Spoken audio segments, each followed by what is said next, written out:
video way... why is it not working? Sorry guys, I am just trying to...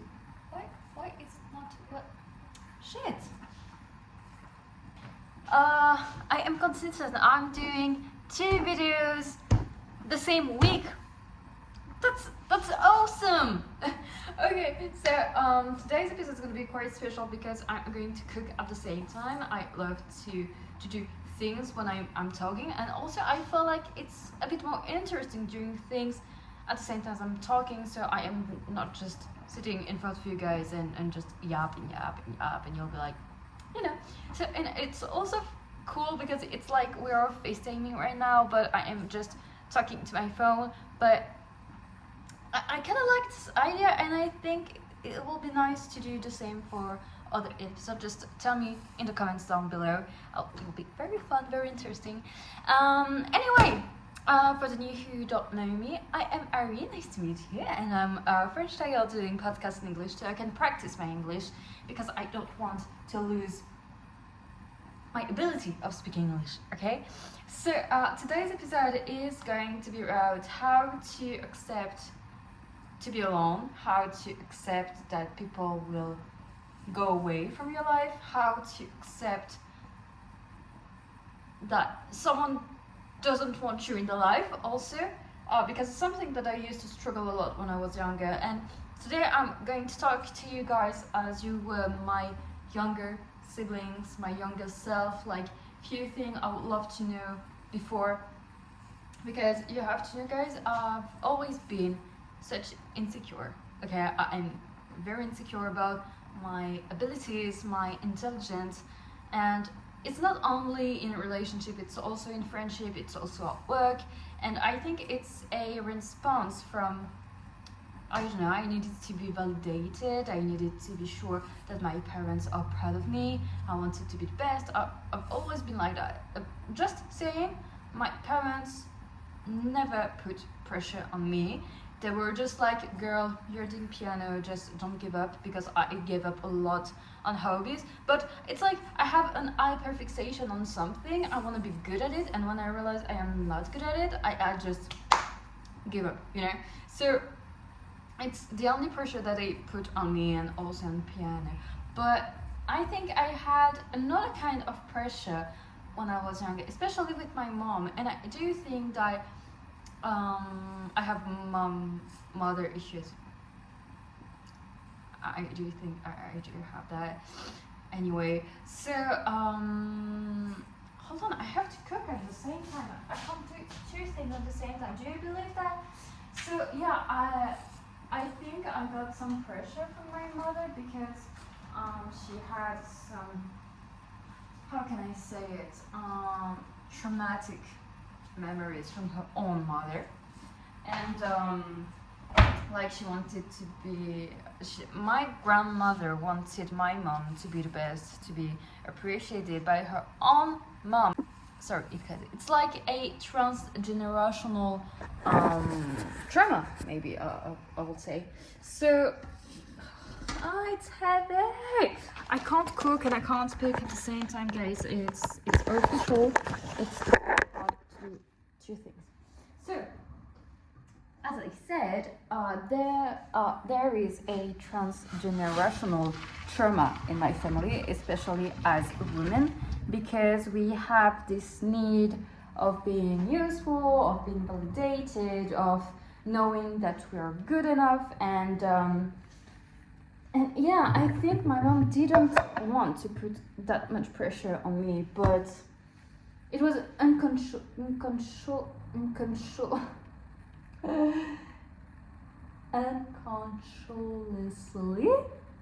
I think it's the word. So yeah, and I think it had some impact in my social life and how I interact with people, how I want people to act with me. I know that my big sibling, they don't have this problem of being validated and being appreciated, but I don't know, it's something that comes from my mom, because my dad doesn't give a fuck as well of being appreciated and popular. He is just in his own world. When he was younger, he was like hiding and reading books somewhere, and my grandmother wouldn't have any idea what he was doing. And my mother, she was like not very extroverted, but she had a lot of friends in Thailand. She was always working. But also she was surviving in Thailand because she was a young adult in Thailand during the 80s and 90s. So I think there was an economic crisis back then. I am not sure about that, but yeah. So my mom, as she didn't have is it cooked?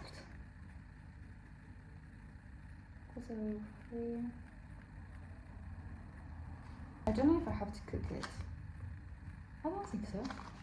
So as my mom didn't have like a good relationship with her own mom, like let's be honest, my grandmother on the Thai side, she was not very like lovey-dovey person, but also I can understand because she was working in the field, she was fighting for her life, she was, like my mom comes from such a very poor side of the Thai society.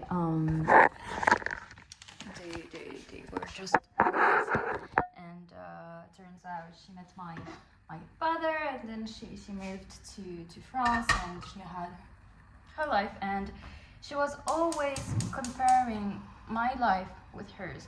And as I grew up, I was growing up listening to my mother's trauma. She was always telling me how hard life was back in Thailand when she was my age. She was always like, be grateful for what you have because you're really lucky to have parents like that. Every fucking time she was like, you are lucky. And I was. And I was just a kid growing up somewhere that I was like, yeah, but your life has nothing to do with mine because I didn't choose to I mean, yes, I am lucky and I am grateful, but I also have issues, and this thing was much more harder to talk about with my mom when I was a teenager, because you have to know that I moved around a lot when I was young. I think I'm telling that every fucking time in my podcast, but as I moved around a lot, I never had like childhood friends. I don't know what it's like knowing someone since you are like 4.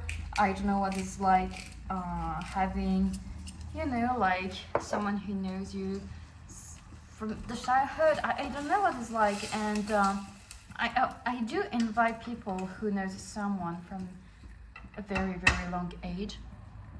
And I did suffer of that. I did suffer. I mean, right now I am grateful, and I know that I'm lucky that moving around a lot is something very, very, very not cool, but like you learn so much moving around, and you can recreate who you are, and you are not stuck in the same place over and over, and you see the world, and this is something great, and it's a privilege moving around. So my mom was always like, you have to be grateful, you have to know that, and I was very angry at the time, because I was like, but mom, why do you tell me that every time? Because I do know I am lucky, but also I do suffer from it, because I don't have friends, I don't know how to socialize with them. I was always with my big sister. I was always scared of being left alone at school. And when we finally settled somewhere, when my dad got retired, I was like, oh, this is my chance. This is my chance to have long friendships. This is my chance to have a best friend for life. And I was 10 back then, so I was very, very hoping on this. But the thing is, I did have toxic friendships. I think I was used to the city life and not to the rural life in France. And it's funny how to say it, but I think I don't really have a culture, because I know French, I live in France, I grew up in France. But also I do know things about Thailand. I do know Thai language. I mean, I don't speak Thai, but I know the food, I know the religion, I know the culture, I know the differences between French education and Thai education. And also that's something that was very confusing growing up, having a traditional Thai mom and a French dad, because they were not always on the same page for educating my sibling and I. So long story short, when I was 12, 13, 14, I was discovering the world. I was a teenager. I was in the same school, from the middle school to the high school, and I did suffer a lot because I was the Asian one, because it was very small and we were few Asians, and the only Asians, they left the school. So and I always noticed that people will do references about French culture, French things, and as I didn't grow up in France or in a 100% French environment, I was like, oh, I don't know this, and I felt that I was being judged, being like, oh, you don't know that, and it did hurt me. I was very, very sensitive back then. I am still very sensitive, but I don't live my emotions the way I used to do. I used to experience them because I had this big desire of being accepted somewhere, because I always thought that I didn't fit anywhere. No one's had the same interests as me. When I was younger, I did really love Naruto, for example. And when I was living in Dakar, it was very fun because all the kids were watching Naruto, like it was something common. At some point, watching animes was something awkward, listening to K-pop was awkward, and I was like, oh, so I'll never be accepted for who I am. And this is why when someone is interested in my interest and my hobbies, I'm like, no, but this is not like, oh shit. I'm like, no, but this is not important. What's important is your hobbies, because mine, they are not interesting.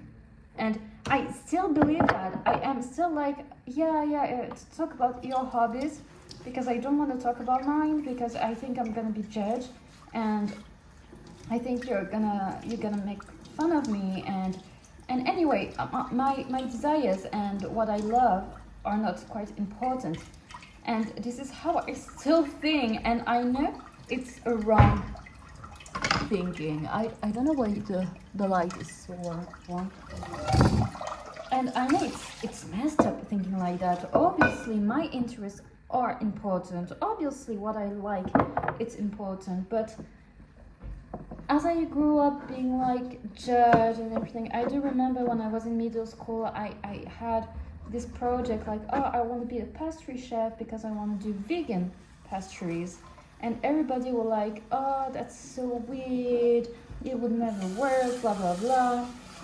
I even started my YouTube videos when I was in middle school, and everybody was making fun of me, being like, oh, you're super quad, oh, look at this video, it's so weird.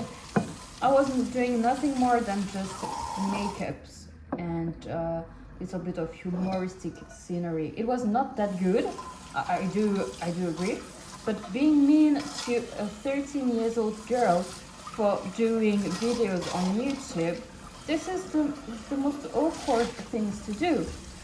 And so yeah, every time I was doing something, people would judge me. I do love singing. I post covers on Instagram, by the way, on my Instagram, if you want to follow me. And people will be like, oh, you don't sing that well, you don't do that, no, no, no, no, no, no. Always, they were always judging me. And also my dad, I love my father. My father is my best friend, like really. But he is not good at showing affection. And his way of doing affection is bullying me. Like, he will be like, I don't know, like, friends will come over at home and he will make fun of me, like, oh, look at that, you don't have, like, if I will say, oh, I'm thinking about something, he will be like, oh, so you're capable of thinking, like, oh, you have a brain or something. And he is very sarcastic, and I know that he doesn't mean it, but I'm like, I am your daughter. Why are you making fun of me that way? Why don't you show your friends that you are proud of me? And it was when he was a teenager. Right now, my dad, he is much more expressive, and he does say when he's proud of me or even my sibling, and that's very cool because he did a lot of efforts. And my mom, she was very supportive. When I was younger and we went to Thailand, she will be like, oh, that would be great if you do a bit of modeling, it would be great if you pursue a career in singing because you love that. And my dad, he was always like, no, because I mean, we don't know how the industry works. And he was like, singing is not a real job, you know, like the traditional way of thinking. And my mom was very supportive, and sometimes she was not. And maybe it's an Asian thing, but she will always yell at me for something, or, you know, blaming me for something that was not that serious. And then she will talk to her friends saying, oh, I am so proud of Ari, she's doing so much, she's working so well, but she will never tell me I am proud of you.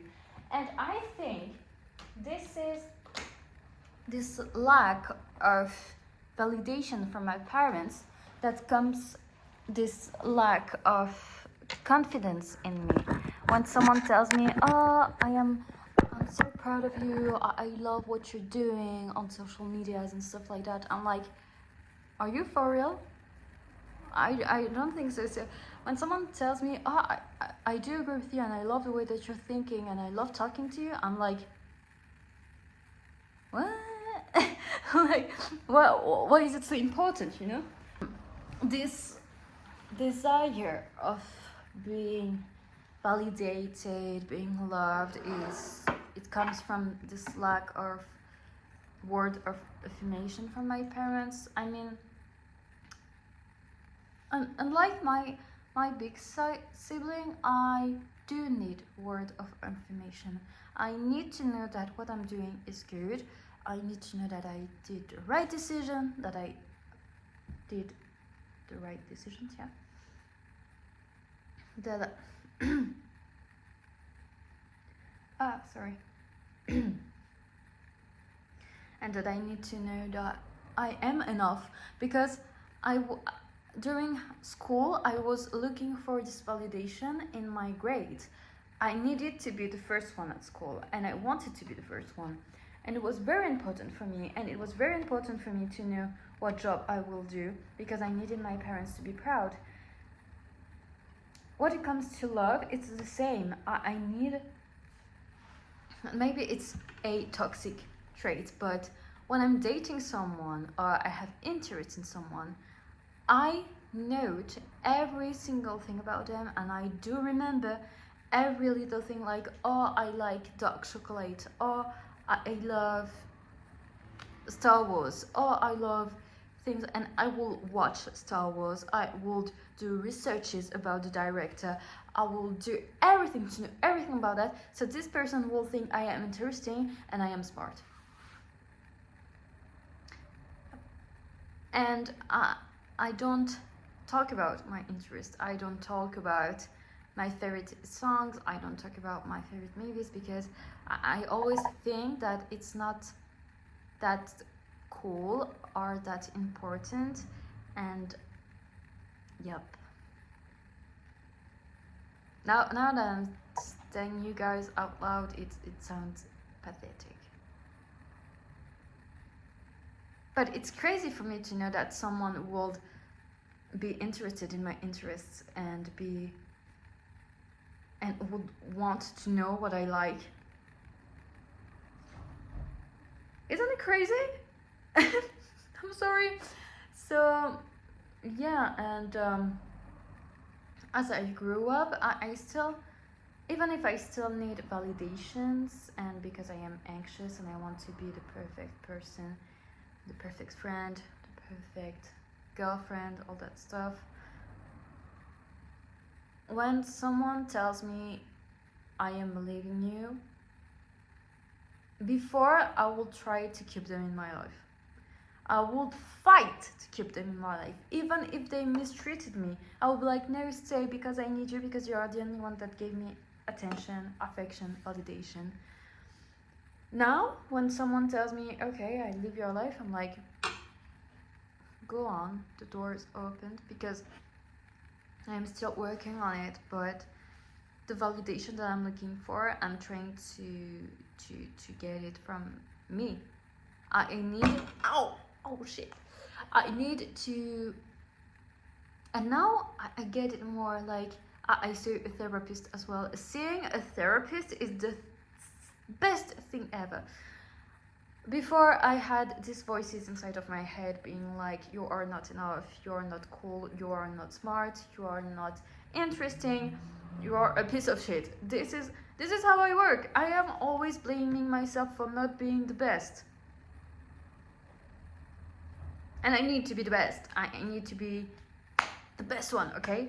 And yeah, when someone tells me, I'm going, every time I will say, see, you are not enough. See, you are not enough interesting. See, you are not enough smart. See, you are not funny at all. You are not enough funny.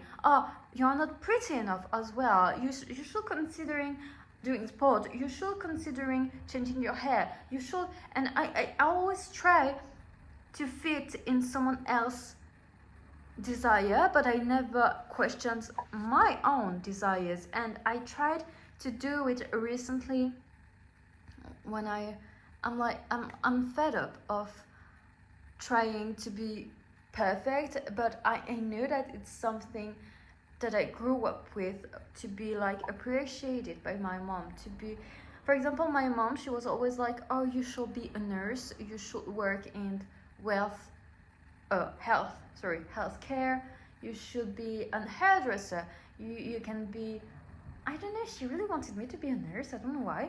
And I did try to study medicine by myself, and I didn't like it at all. I don't like math. I am more like a history girl. I love history. I love literature, even if I don't read that much. I love historical fun facts. I do love history. But see, when someone will tell me, oh, what you love about history, I will talk about my favorite subject, which is like the Victorian period, Second World War, the Cold War, or even, what's my favorite one, the other one? The Industrial period, but the Vikings. I do love Vikings. I do love also, I don't know what's the translation for that. Hold on, I'm going to look up at it. The Romans, the Greeks, all of that. I love that, but again, they will ask me questions, and I'll be like, I don't know. I will panic because I'll be like, oh my gosh, I have to prove that I know things. I have to prove that, which is not the truth. And it comes the same when I learn languages. I love learning languages. I love speaking Spanish. I love learning English. That's why I'm doing podcasts in English. It's because I do really genuinely appreciate speaking in English, even if I am not fully fluent.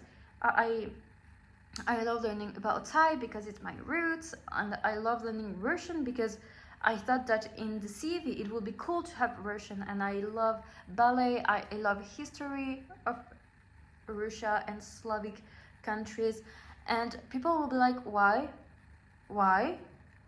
And you always have to justify. Like, I don't know, I just feel like it. I wanted to learn Arabic as well because I think it's a beautiful language. That's it. Why do I have to justify every fucking time? And because I have to justify myself, it's like I need to prove myself and I need to be validated. I don't know if that makes sense. So it comes in friendships, it comes in dating, and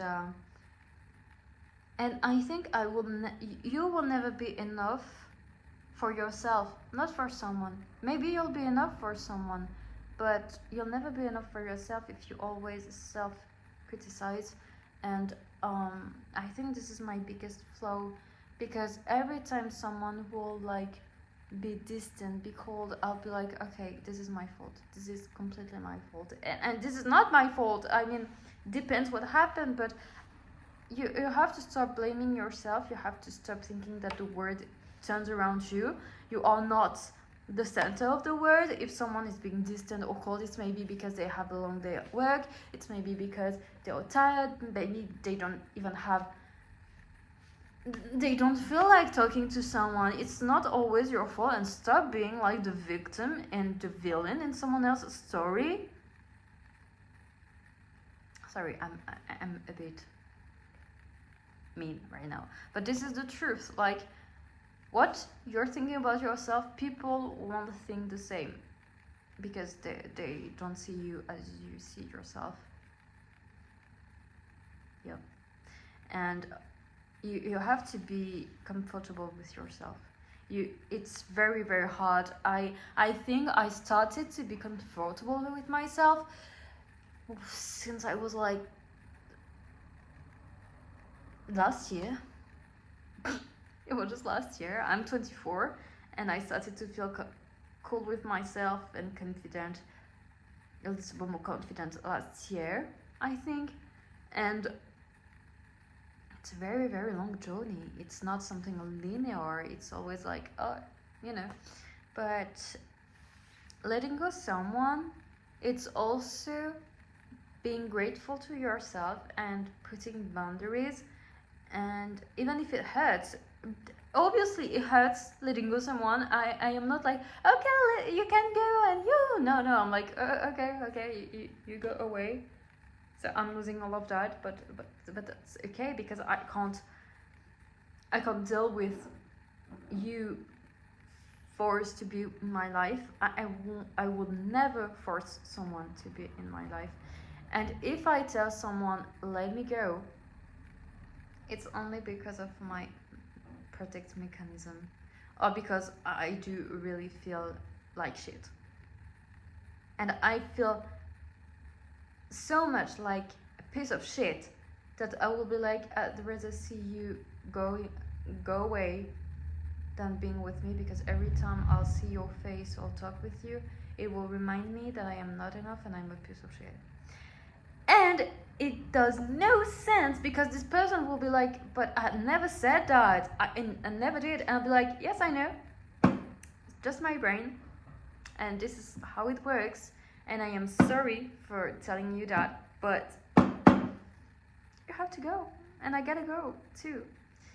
So my best advice, I don't even remember what I said at the beginning of this video, but it's very messed up. Validation from others is very important.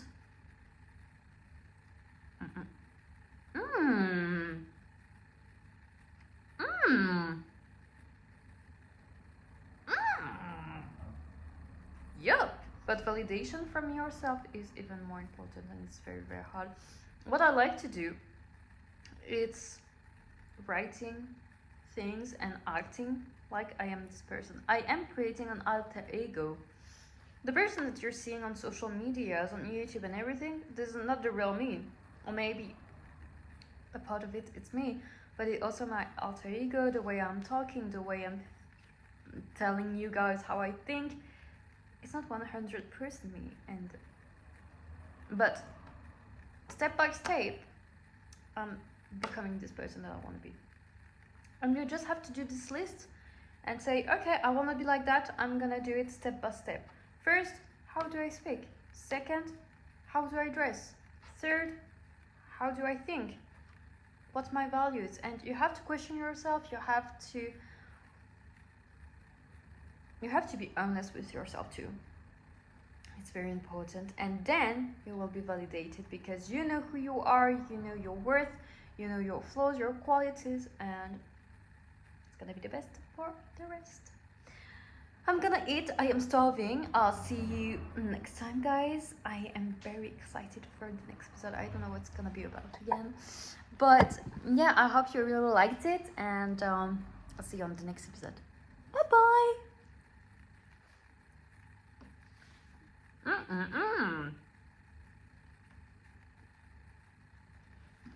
Putain, je suis giga forte en cuisine. C'est un truc de fou.